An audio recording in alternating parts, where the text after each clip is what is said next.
Hello and hello. Thank you so much for joining me today. How are you doing? Today I'm going to learn a little about Lidl. To be honest, I've never reacted to this because I thought it was just a little grocery chain. So I didn't think there was anything, important about it. But I actually have learned that Lidl is quite big in Germany. Is it Lidl or Lidl? Anyway, I just wanted to react to it, see I want to go inside, virtually.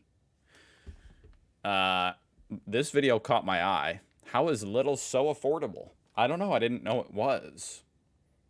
Brad said that. Check him out. Link down below.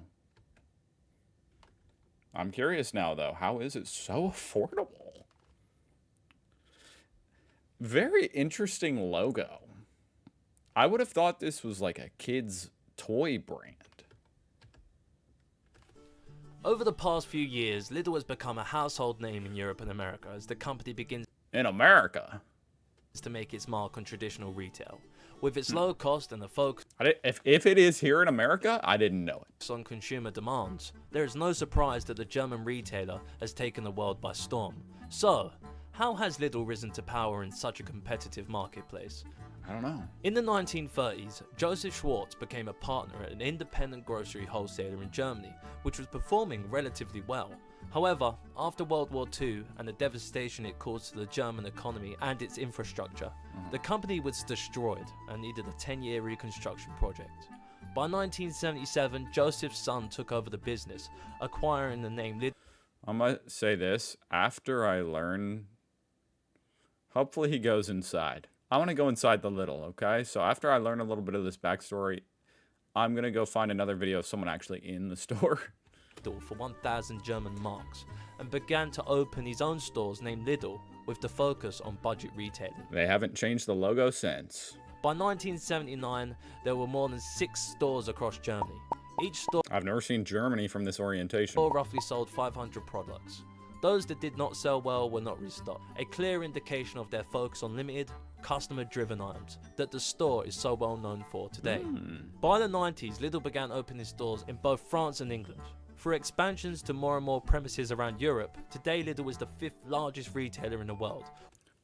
5th largest in the world? Shit, I didn't know it was anywhere near that big. With sales over $82 billion. Unlike traditional retailing, we have come to expect with a large variety of products at variable prices, often changing unexpectedly. Lidl does things a lot differently. Majority of what it sells are products it knows it can sell to you.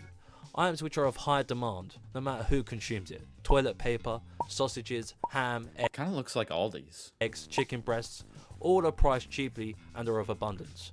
They're able to do this because often the price of goods which sell in large volumes, such as eggs for example, are usually priced higher than what would be typically fair value to subsidize the introduction of a new product that doesn't sell so well. As a result, the consumer ends up paying the price for poor stock choices by retailers. This is avoided by Lidl. Secondly, Lidl are also able to keep prices so cheap because they display all products as they are given them, typically in boxes that the product comes in. This has 2 positive effects on the price of goods. The total time spent opening boxes, taking each item out individually, putting them on a shelf in a row takes time.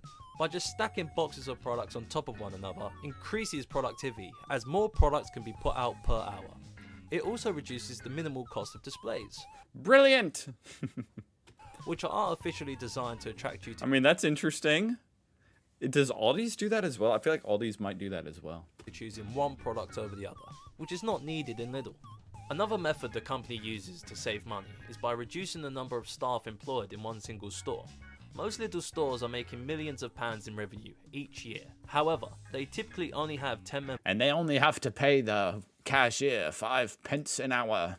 Members of staff working for them. No, I don't know. Actually, Aldi's, working at Aldi's here in America, I don't know about Lidl, but Aldi's is actually quite a good paying job. And you get to sit down at the cash register.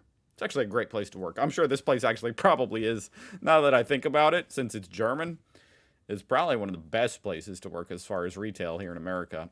Apparently this is in America. I didn't even know that. This reduces the time the company would be obligated to give them to work. Furthermore, because wages are much higher than that of other retailers, staff turnover is much lower than that of their competition.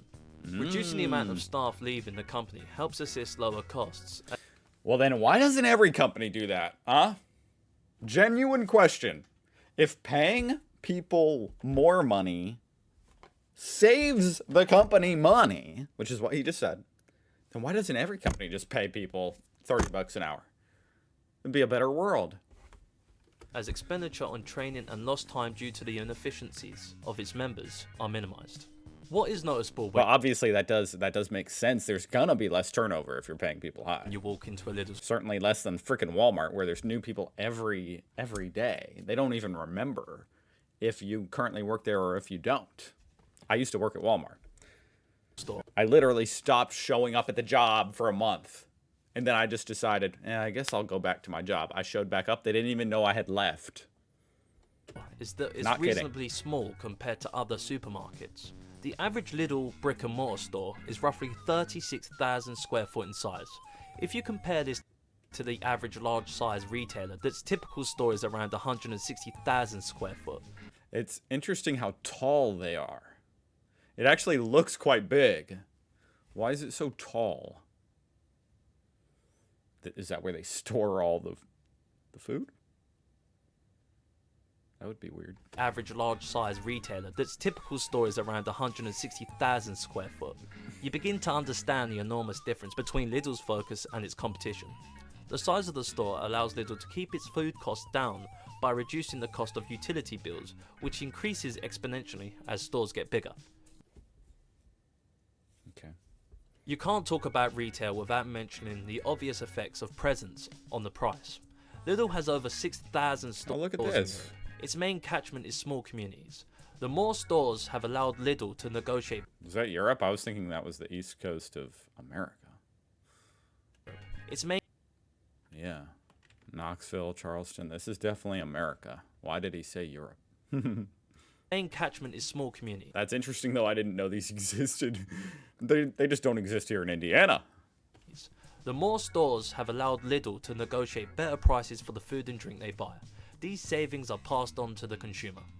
Finally, the German retailer mostly sells like brands of your favorite foods and drinks. From Coca-Cola to Milky Way bars, Doritos to coffee, Lidl can reduce the price of food by simply selling your favorite beverages and sweets without the name tag.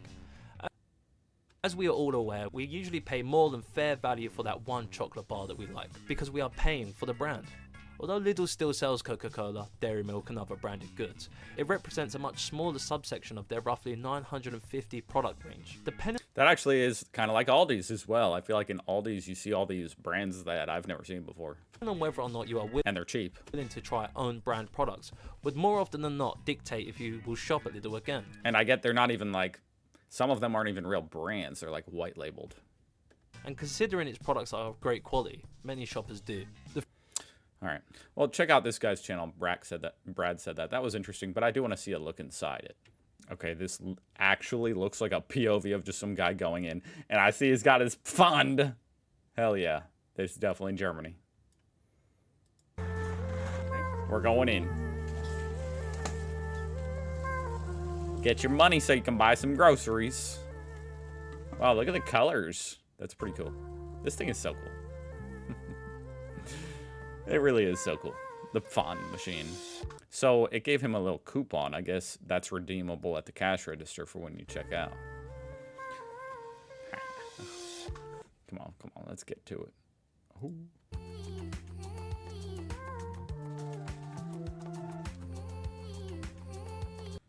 Got the European shopping carts. Of course, we got Brett. What am I doing? I didn't mean to do that. Sorry. Stupid thing. Whenever you're clicked on down here, it'll like skip the video when you hit the arrows when I'm trying to do the volume. That's what happened there. Anyway. Only 69 cents. For some fresh bread. Maybe fresh. It looked fresh.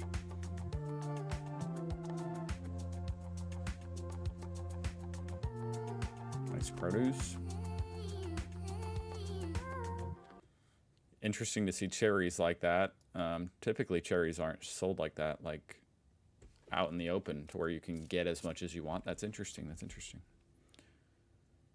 They're usually sold like in packages, even if they're fresh.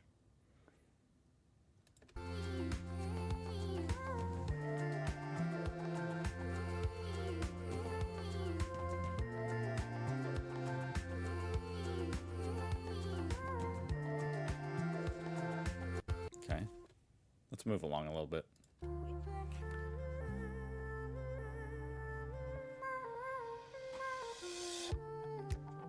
It is giving some Aldi's vibes. That's a hefty piece of chicken. $7.50. Let's see how old this is. 1 year? Okay.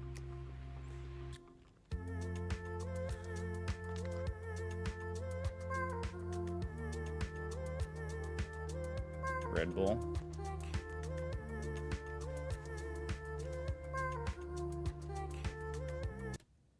I'm just going to skip through this, guys. I'm not going to react to this whole thing. This is giving me what I want. I wanted to see a look inside, and this is what that is.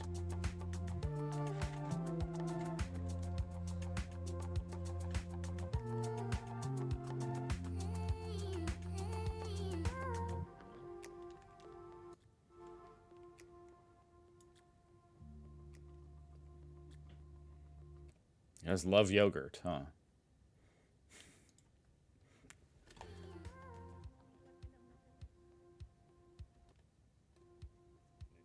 No clue what that is.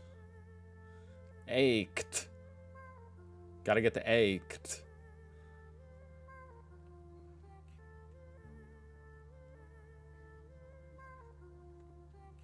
Random spattering of stuff. Oh, I guess it's clearance. Oh, you can buy like appliances there? That's not what I like assumed you would be able to buy at this store. I don't think you can buy appliances at Aldi's. So this is a little bit different. Maybe a little bigger than Aldi's. You know what? No, I'm curious. Average Aldi's store size. 22,000 square feet. Okay, hang in there, guys. And now average Lidl store size. 25,000. What did I say? They're a little bit bigger.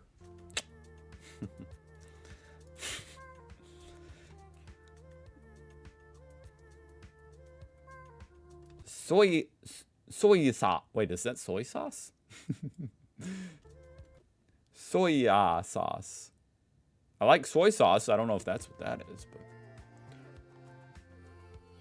what the?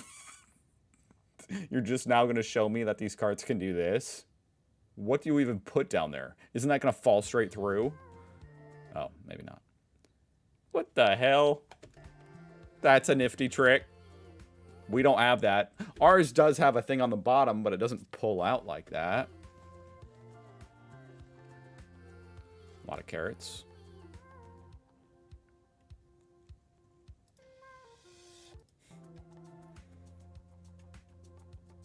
Why is he walking out the door? Wait, what? He just walked straight out the door. Did we pay? I think we just stole.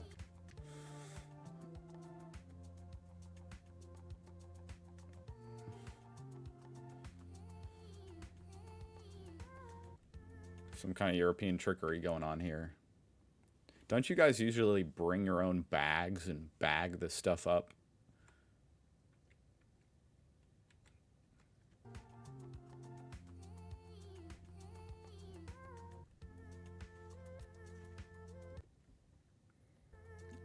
Returning the shopping cart like a good Samaritan. And I guess you get your nickel back. Your euro. Oh, look at that. Ha ha! Wait, what was that thing? He used a fake freaking thing? Or what is that? I don't know. But that was interesting. Hey, there you go. That's Lidl. Apparently it's here in America. I didn't even know that. You learn a little something new every day, don't you? I'll see you guys tomorrow. Thank you for watching.